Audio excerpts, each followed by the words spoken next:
Welcome to Ready to Rise, episode 3, and excited to get into it with you today, and looking forward to the format that we've kind of gotten in this rhythm of for the last couple of weeks and continuing this journey together. So again, if you're new to the show or if you've not been on here before, we follow the same structure as what we teach in the Rise Business Framework for a meeting structure. So that's what we're going to run today. And always, every meeting we have always starts with some good news and just a good story of something cool happening. And this one's cool for me because I live in Iowa, and so this is an Iowa story. All right. So Fruitland, Iowa, this past week there were two boys named Gunnar and Cohen.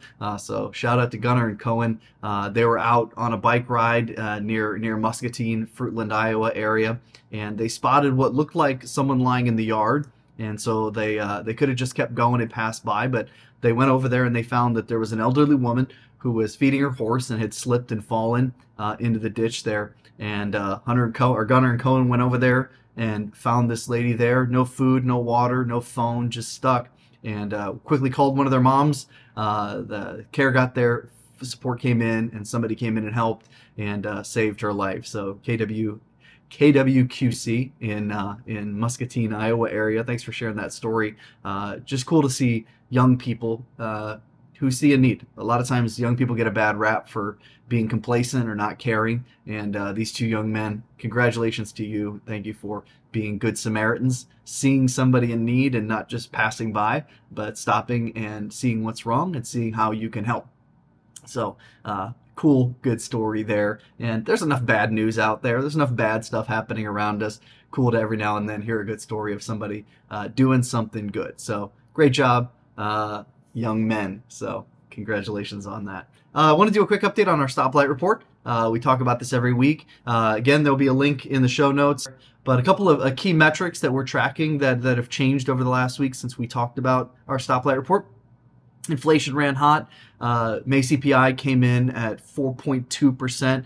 It's the hottest in 3 years. Conflict with Iran obviously is pushing up oil costs. Seems like those things are starting to come back down, but just an inflation number that's a little bit higher than we were hoping for at this point. But obviously we didn't factor in a war in Iran, so that's something to keep our eyes on.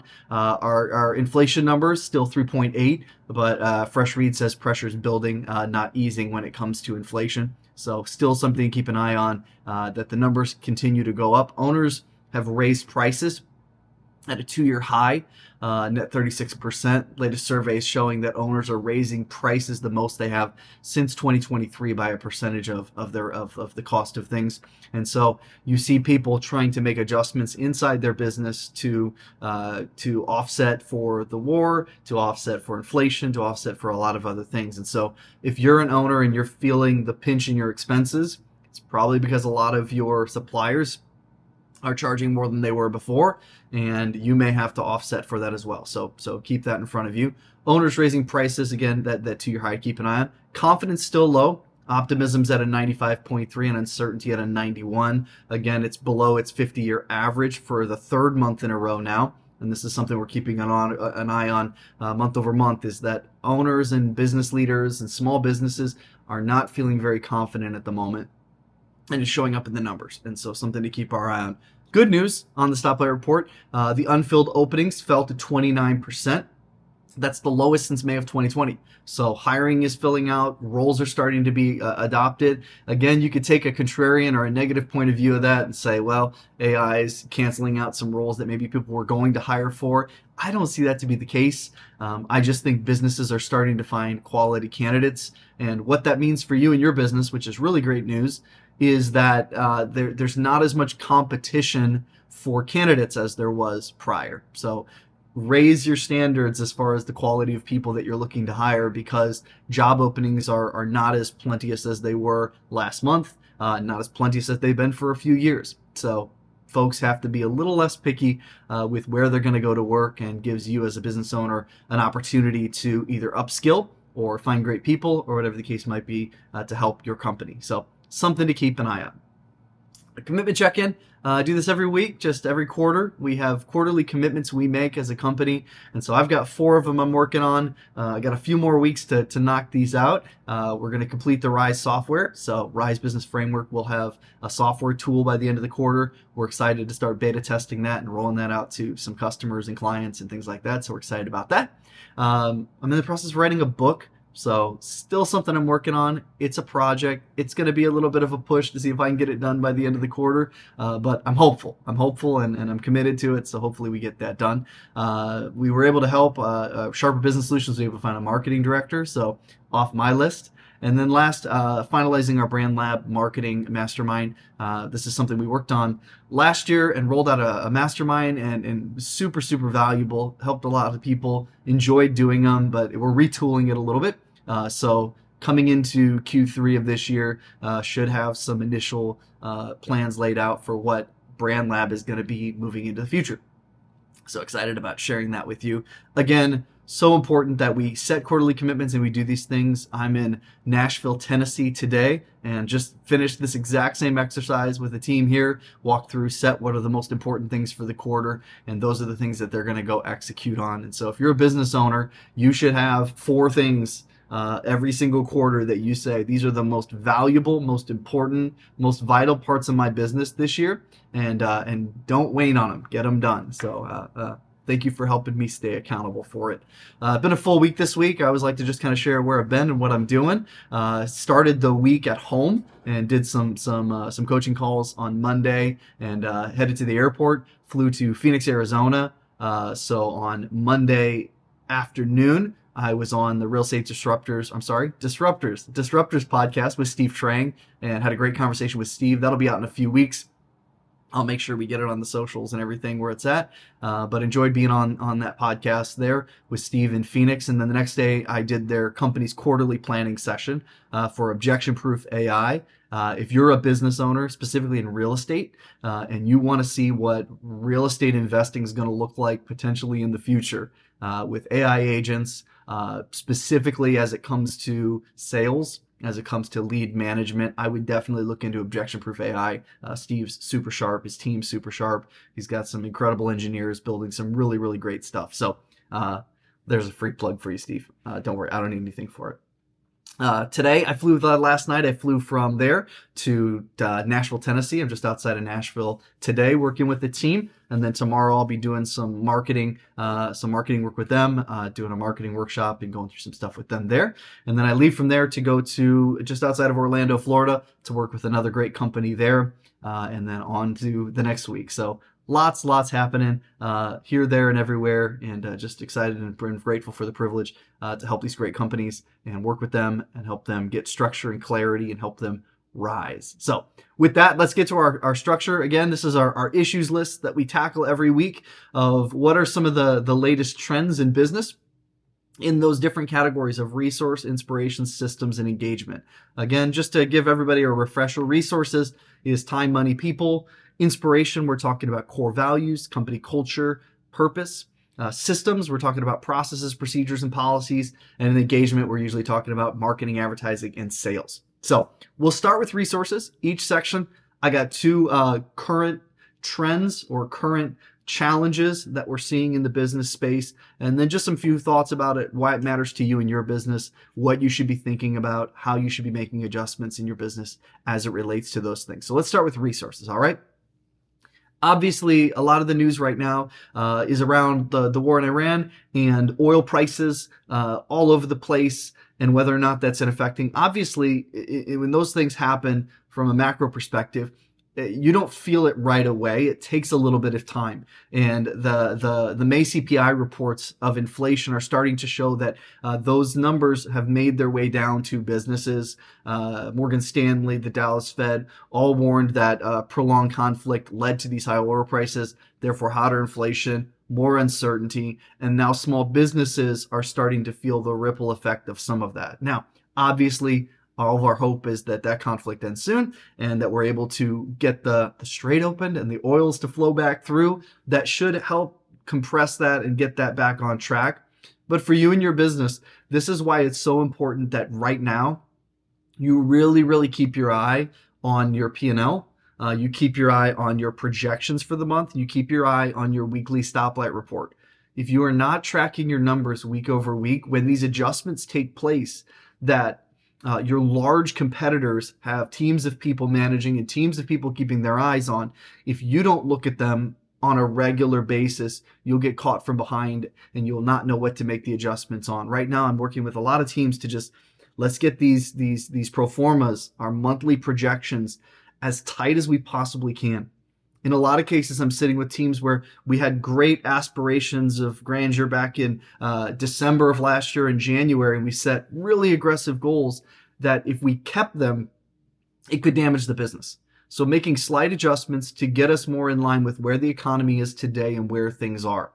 I know if you're not into commodities, or if you're not an oil baron, or you don't have much to do in that space, in the energy space, you might think, Brandon, this doesn't really have anything to do with me. But obviously, all of that extra expense makes its way to every other part of the economy. And so if you're feeling a little bit of a pinch, you can't control the cost of oil. You can only control what that's telling you in your business and what adjustments you should be making based on what you're seeing in the news, and making sure that you're keeping your eye on it for you and your business. So really important that you keep tracking your metrics. It's not just vanity anymore.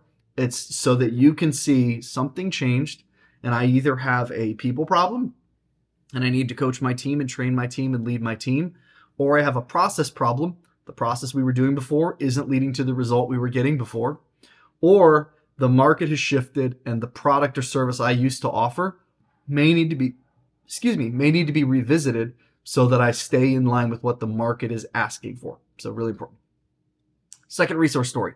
Hiring just got easier. I mentioned this a little bit in the Stoplight report just a moment ago, but I want to double click into it a little bit more. For the first time since 2020, latest NFIB survey showed that the share of small businesses with a job that they can't fill dropped to 29%.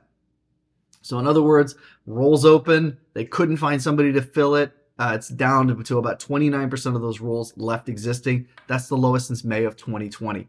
And I will tell you, on the ground, I'm seeing that exact same thing play out. I'm seeing companies where they had openings, they couldn't find the right person, and all of a sudden, out of nowhere, here comes this highly, highly qualified, highly, highly capable person to fill that role. And so why is this important for you right now? Is that the talent door is open a little wider than it was a few years ago, where in the past maybe you would settle for a candidate that was less than perfect for what you were looking for.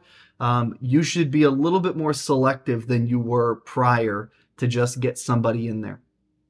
Most of the time when I'm working with a team, we will map out long-term vision. And that's not just so everybody gets good feels about the company growing and us making a lot more money and everybody getting raises and all of that. It's much more practical too. If this is where we're going to be in 5 years, what are the seats that we're going to have to fill? And are we hiring people today that actually properly fill those seats? So as this hiring crunch eases down a little bit, it may be a window for you to look and say, are there roles that we've always wanted to hire for, but we've not thought there was candidates for? If you're having challenges with your team, that somebody's just not bought in and is not excited about working with you and is not excited about being a part of your team, is it time to upskill a position? Maybe find another spot for them and find somebody else to come in and take that thing where you want it to go. Tons of options, but just know that as a business owner, when you provide a job for somebody, that is a blessing.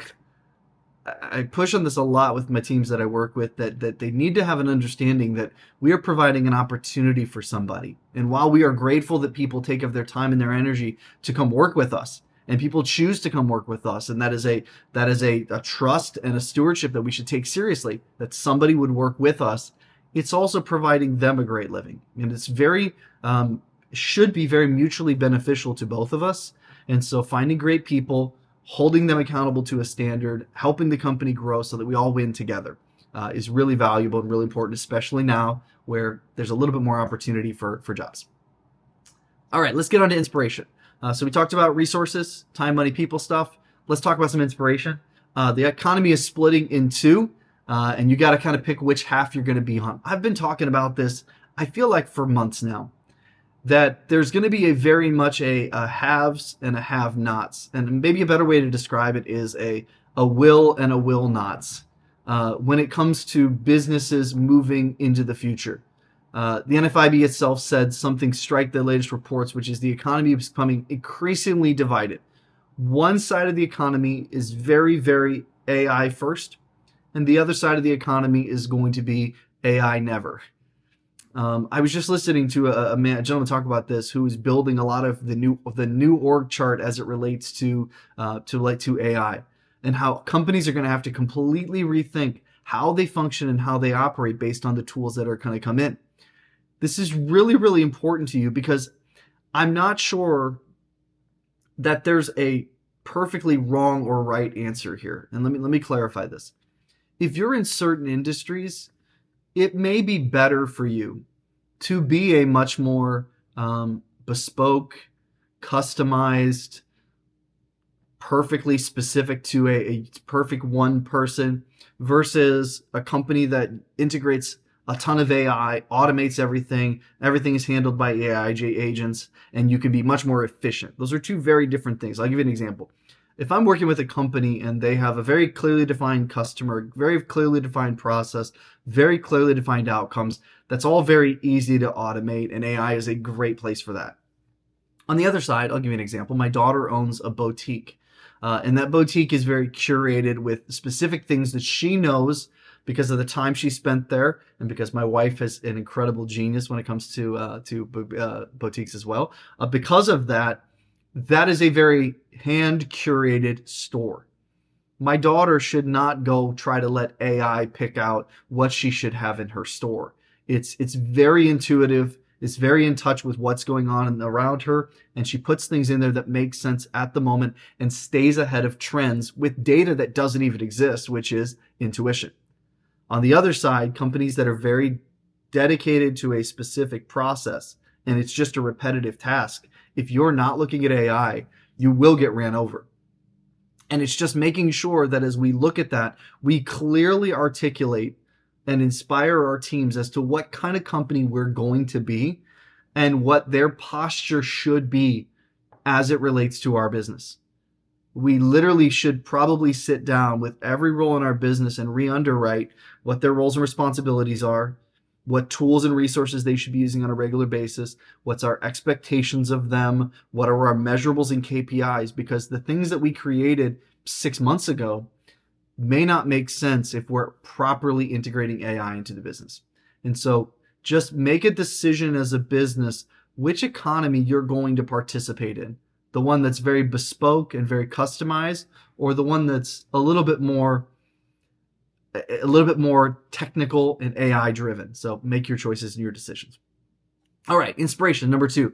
Companies are pouring money into AI, and most of them are still struggling with it. So kind of to make the alternate point a little bit here, they just came out with a study that found that 79% of companies report real challenges getting a ROI on their AI investments. So about 79% of the companies surveyed who are putting AI tools and resources into their company have said they're having a hard time quantifying and getting the value out of it. Now, if you're in a business that is in this boat and you're trying to put AI tools into the business, you're probably seeing this, where it's like it does these incredible things, these incredible, I call magic tricks, these amazing magic tricks. But when you try to create a use case or something that it can repetitively take care of, I heard somebody describe in the early days of ChatGPT, they described it as an idiot savant. It would be like brilliant 1 minute and then a complete moron the next. That's kind of what we're seeing a little bit as the agentic part of AI is trying to get into businesses, where one day it'll just do the most amazing things. The next day it'll just be absolute confusion as to what process it's supposed to be doing. I will tell you, somebody who's lived through a few technological advances in my life. I got my first cell phone when I think I was 19 or 20. I got video games when, I think we got a original Nintendo when I probably was 7 or 8. I got my first computer when I was like 2013, and I had to take that computer apart and put a modem in it because it didn't have a modem in it, and we had to plug it in, and we had Juno email and all of that kind of stuff. So I've lived through a couple of these phases, and what you find is early adoption is always messy. I mean, my first cell phone had terrible coverage, and it would drop calls all the time, and it was only free after 9 o'clock, like all sorts of just junk. But imagine if we would have abandoned cell phones because the first ones were a little clunky. That's where we're at with AI right now. If you just abandon it, you're going to miss an opportunity. So be patient, grow with it, learn with it, put up with those things. If you're a business owner, right now it's a tough sell to say, well, Brandon, we're spending thousands of dollars a month on AI, and I'm not seeing a return on it. There's a lot of things that you make investments as a business owner, and you should probably start thinking as this one a little bit more as a capital expense, like you would think of buying a brand new computer, that over time that computer is going to get cheaper and cheaper and cheaper, versus I spent X amount of dollars on tokens this week and I didn't make X amount of dollars. These are investments, they're learning, they're education, they're things you're going to have to go through. And as a business owner, these struggles and these things that happen are going to happen, and you have to be patient to grow with them. All right? Okay, there's some inspiration. Systems. Let's talk some process, procedures, and policies. All right, agents and automation and all of these tools are scaling a lot faster than the rules are controlling them to do so. So I'm sure you saw the news. Anthropic pulled back Fable 5 because there was some security scares. And I'm sorry, after the government made them pull back Fable 5, they pulled it off the shelf because there was some security concerns. Some developers in Amazon found some holes in it and some ways to exploit the system to get around the guardrails. And so they pulled it back off the shelf. So right now, from a systematic standpoint, if somebody was setting up major processes in their business that required the best, latest, and greatest models, i.e. Fable 5, they're in a bad spot. Now, it was only out for a couple of days, so I don't know that anybody built their entire business around a model that was a couple of days old. I hope not. But if they did, I'm sorry. What I would encourage you with is this, here's a good example. Like, I usually always want to buy the second version of something, okay? We looked at buying a new car a while back, and my wife we looked at the Volkswagen ID Buzz, the vans. They look like old, the old vans, and you can get into one of those, and they're electric, and they're super cool, and all this different stuff. And my thought was, okay, let's wait till the second year of the car. If I get a new cell phone, I want the one that came out. I'll skip a model. I want to see what they're going to do with it. And I would start thinking about a lot of the AI in a similar fashion. If you're trying to rebuild core processes in your business, I would encourage you to make sure that core process could be accomplished with a model a step earlier than what might exist today. Because everything is in this place right now where it could be out one day and it could get turned off the next. Make sure that this isn't like a huge reach, that this model is going to be able to handle what you're going to do before you go building your entire process around it. You say, Brandon, I'm going to lose early adopter positioning. I can tell you, as somebody who sits in businesses every day, the majority of them are not thinking on the bleeding edge of AI. They're thinking steps behind it, if at all. And so if you're thinking about it and you're using it and you're implementing it into your business, you're probably ahead anyway. You'll be okay if you're a model late. But I would just encourage you. I'm not telling you not to research and develop with the latest models, not to keep practicing. If you're in marketing, you could do some incredible stuff with the latest stuff that's happening. But when it comes to like the actual engine that's going to run the business, I would encourage you to always think, okay, great. Can we use what came out 2 months ago? And would that accomplish the task? Because that's been tried and that's been true and that's been proven to not flag security, not to get shut down, not to get managed. I think about this a lot when it comes to technology and softwares that we used to use, and we would get them all set up and get them running, and then the company would go under, or they would stop updating the software. And it was kind of like, man, you put a lot of work into it, and then they would shut it down.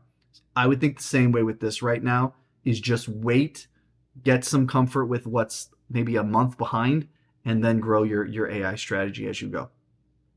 All right, systems number two, and obviously a lot of AI, and I understand that there's a lot of AI in this, but it's so important that we be thinking about it because it's all here and it's working right now. So most AI pilots die because there was no process underneath them. So here's a number for you that's pretty wild, okay? 97% of executives say that they deployed AI agents in the past year. But in multiple studies, now check this out, okay? So 97% of executives said we did some type of AI deployment. 70 to 80% of all the projects that were created never actually made it to scale. Now, this is very like I'm having a little bit of a PTSD moment here, okay? Because if you don't know, I started off as kind of a graphic designer. So I was in the design world, marketing companies, things like that. So we would design stuff all the time that never saw the light of day. I mean, it was probably 70 to 80% of the stuff we would design. It wouldn't make it past approvals, or it wouldn't make it past, research and development, or it wouldn't make it past compliance, or whatever the case might be. And so when I hear this, I'm getting a little bit of that what we used to do in design, which is we do all this work and the projects would never make it to real scale. Rand, which is a firm, found that about 80% failed to deliver value. McKinsey puts the genuine scale near 11% of them that actually brought any kind of value to things. So a lot of stuff being deployed, not a lot of it making it all the way to the finish line.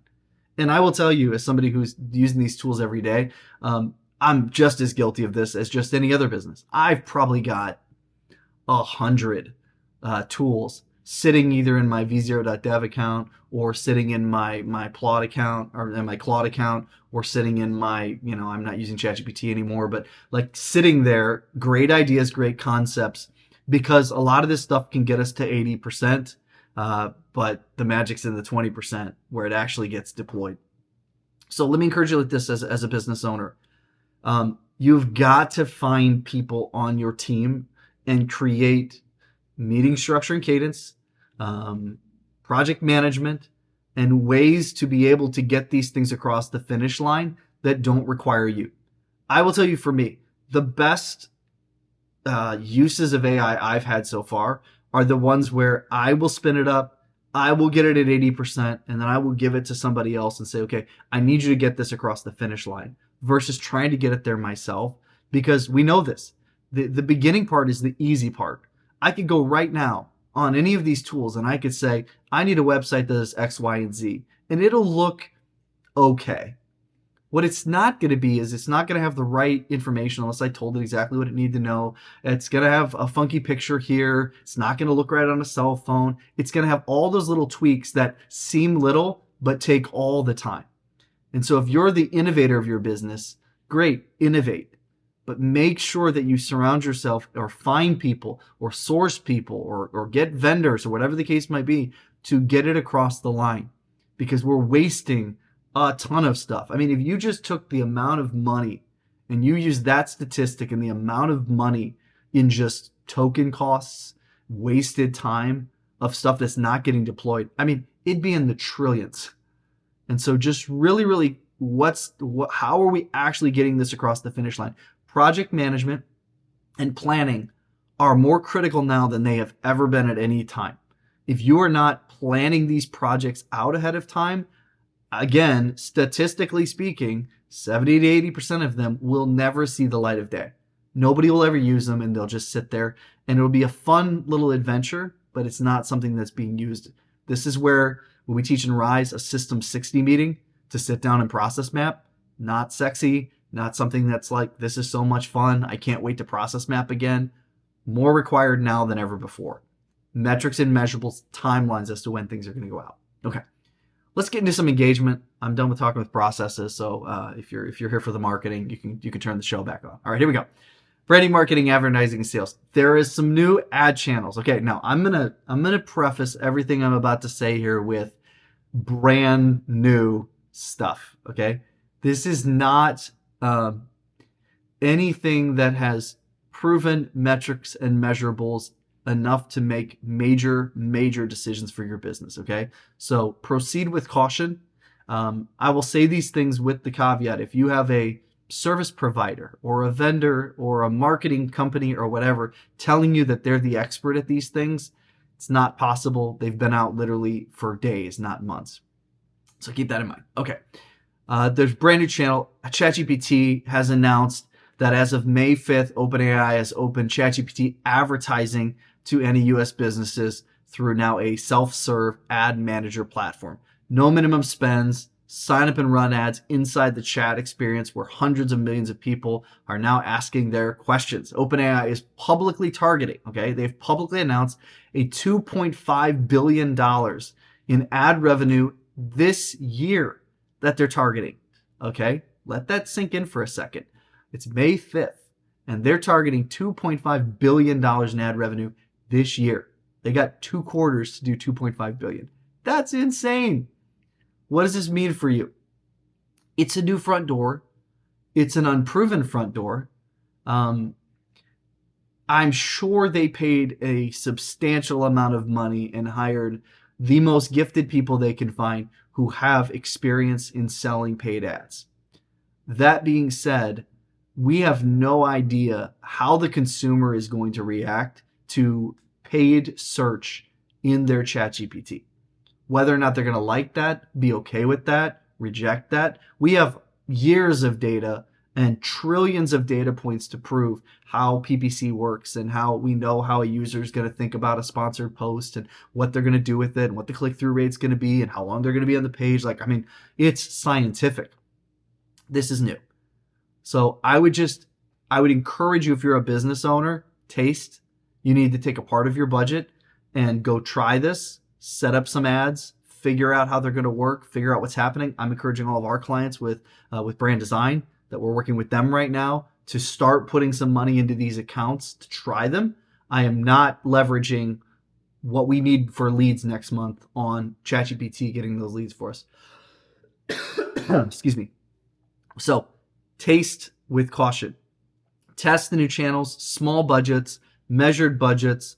Novelty isn't a strategy here. Attribution is. And so track attribution. This is not a place for branding. This is not a place for getting your name out there. This is a place for attributable leads, which is great. It should have UTM parameters, just like a PPC campaign should. It should be what's the cost per click, what's the cost per lead. All of the great principles of marketing should all apply to this platform. And we have no idea how somebody is going to resonate with it until the customer starts using it. When the customer starts using it and we can get some data on this thing, I'll be the first one to tell you, you need to go spend all your money on ChatGPT or whatever the other search engines are selling in ads. But proceed with caution, test, taste. Don't expect that it's going to save your business next month, okay? All right, engagement. Lastly, also another cool thing that just came out. Google has replaced the lead form with an AI that talks to customers. So here's what's happened. Google has launched a business agent for leads. It's an open beta, and you don't have to use it. You can use it. It's running only in the US, only through their AI Max search or Performance Max campaigns. So if you're doing retargeting ads or things like that, you're probably not seeing these. They're in AI Max or they're in Performance Max, piloted in automotive, education, and real estate right now. Instead of the old just fill out the form and ask questions, this one works kind of like an AI chatbot.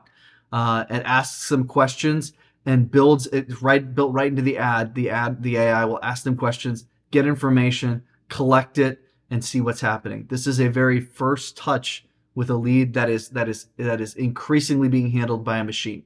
So let me give you some examples. For example, I was just with Steve Trang on Tuesday, as I mentioned earlier. Steve is working on Objection-Proof AI, which is an AI lead manager, which will call and qualify leads, and he's got some other insane stuff coming that's very cool. In other words, moving farther down the funnel, the point at which a human being is required. Moving farther and later down the funnel when we finally say, okay, we don't need the human until it gets to this point, until it gets to the sales call. We don't need the human until it gets to the disposition process or the sales process. We don't need the human and come to tell them to do customer service. Moving it farther down the funnel is getting very, very, very interesting. Where this becomes critically important, if you're going to go test this stuff, is I would strongly encourage you to go on to GNAC, gnacc.io. This is a free tool that we've created from Sharper Business Solutions. You can go on there and you can build out what your marketing funnel is today. What lead sources, how many leads are they bringing in, what's your gross, what's your net, what's your appointments, what's your contracts, and how many closes are you getting. It works for real estate, it works for coaching, it works for anything where you have a pipeline of customers that travel into your business. So I would encourage you, before you go and say, okay, great, I'm going to go change our complete process from form fill to customer experience. First go and figure out what channels are working and how they're working. Track all your funnel down, then make some decisions on what makes the most sense here. As I said with the last one, this is a place to sample, not to buy the all-you-can-eat buffet. Okay, go try this. A lot of people don't really care too much for the Performance Max campaigns because they're pretty low intent. I think this is Google's way of trying to make Performance Max leads a little bit better, is if somebody is going to go through an entire agentic AI experience and answer a bunch of questions, they should be more highly qualified. The other key to this that this does not solve for, that I am just hot on right now, and I'm so passionate about this, is it does not matter how these leads came in or how good we qualified them with an AI agent or how we do whatever if we do not pick up the phone when people call, or if we do not give a good experience when they finally do talk to a human being. All the leads and stuff in the world are not going to help you if you cannot close a sale and if you cannot create a great experience for your customer. So before you go and say, great, this is going to save my business, it's not. If you are bad at what you do today, you'll still be bad at it tomorrow. So fix all that stuff first, then start playing with these tools. But if you're not looking at this stuff and playing with it and learning it, I promise you, whatever iteration, it's like, for example, like we were very early on Google ads. We are not Google, Facebook ads, bought a bunch of meta ads way back in the day. That platform looks nothing like it did back then. It works completely different. There's different parameters. There's different rules. It's all changed. But I will tell you, the lessons learned in the early days of meta ads, Facebook ads, have translated. The mistakes and the choices and the decisions and the learnings of the early days in Google PPC were very beneficial when it came to Google Max AI and Performance Max campaigns and what to do. A bad funnel is going to be a bad funnel whether it's supercharged by AI or not. And so learn how to set these things up, even if it's not, this is my solution for forever. You should be playing with these things, getting these tools built. And if you're not, when the next iteration comes along or when we do have data to prove that these things work, you'll be stuck without them. So really important there. Okay. So here's a few things for you to do this week as we kind of wrap up the podcast and come to the end. Again, thanks for hanging out with me, and I hope these are helpful and beneficial. Would love to hear from you. Comment. Let me know what you think. Let me know what you'd like to hear more about, what you want to hear less about. There's nothing I can do about the way I look. It's just, this is who I am. So if you have a comment about my looks, I'm sorry. This is the way God made me. My wife thinks I'm handsome, so it is what it is. Okay. Here's a few things for you to do this week. Number one, block out 30 minutes this week and audit your pricing. Now, if you're doing stuff that doesn't have direct pricing on it, you should still audit. Do we need to readjust what we think about making profit per deal? Do we need to readjust what we think about our products, especially if you're in software or SaaS right now? Are we charging too much because the consumer is more pinched? And if you have price flexibility because it's a software product or it's a service product and you have some pricing flexibility, this might be a really good time to earn some good grace with your customer by not gouging them. On the flip side, if your margins are super, super tight, make sure you're keeping a really, really close eye on this right now. If you're over leveraged on your expenses or you're overstaffed or your expenses are high and your profit margins are low, you need to take a really hard look at your pricing and make sure you're on track. Very careful to keep the two things happening again this week, as we talked about, just to kind of wrap up today. Costs got loud. Hiring got easier, so watch out for inflation as we continue to keep an eye on it. Hopefully this war is actually over. Hopefully the oil prices go down. Hopefully the Strait opens, and hopefully all is good. But just something to make sure you're keeping an eye on it for you and yourself to know what's coming next. As we talked about in inspiration, make sure that you keep your eyes on how your team is adapting to whatever changes are taking place in AI. As I talked about last week, and I think it's so important, giving them confidence that we are going to go through this phase of business together. and grabbing those core people on your team and say, you're my people. Whatever happens here in AI, we're going through this thing together. I heard a great, and I don't know who to attribute it to, so I apologize if this is your thing, but I heard a business owner talk about this once, and they said, you should do is every month or every week or however regular you need to do it to help yourself, is to look at every employee in your company and in your mind, just pretend that they just walked into your office and resigned and quit. What would be your first thought? Would it be fear? Would it be worry? Would it be I'm not sure how we're going to make our goals next quarter? Would it be frustration? Would it be relief? What would your response be? And that should tell you whether or not, hey, we've got the right people, and whatever happens next in business, these are the people who can help us make money just like they did in the past, or save money just like they did in the past. The environment is going to change. That doesn't mean the people have to. It just means they're going to need to learn to grow and adjust and adapt, which is super important that we keep those things in our mind. I want to give you a couple tools. I just like to give you guys stuff, and I hope it's helpful as you go. If you go to risebusinessframework.com, this is something we put together with Rise. There's a tab at the top that says Rise Infinity. If you click on that, it's a free, I think there's 400 videos in there, training course that you can go through. There's a whole, I think I've got a 56-part video series on marketing in there. There's Rise resources. There's some hiring tools in there. My business partner, Gary Harper's got some great stuff on leadership in there. I just encourage you. It's free. I promise we're not going to call you and try to hard sell you anything. We'll send you some emails, but go on there. It's free. We don't charge for it. We just want you to have those tools that you can apply into your business and you can do something with. All right. As I said earlier, we can't control oil prices. We can't control the economy. You can't control your price. You can't control how you treat your people, how you grow your team, how you lead your business. You can control that you are staying ahead of trends, keeping an eye on these new ad platforms, and making sure that we're keeping an eye on what's happening next. That is the whole game. The market's going to change. The temperature's going to change. Everything's going to change. The one thing that can stay the same is you show up, you be confident that the plan you've put together is efficient and effective, and it's going to work. So hope that's a help to you this week. Hope you have a great week, and we'll see you next week for another episode of Ready to Rise.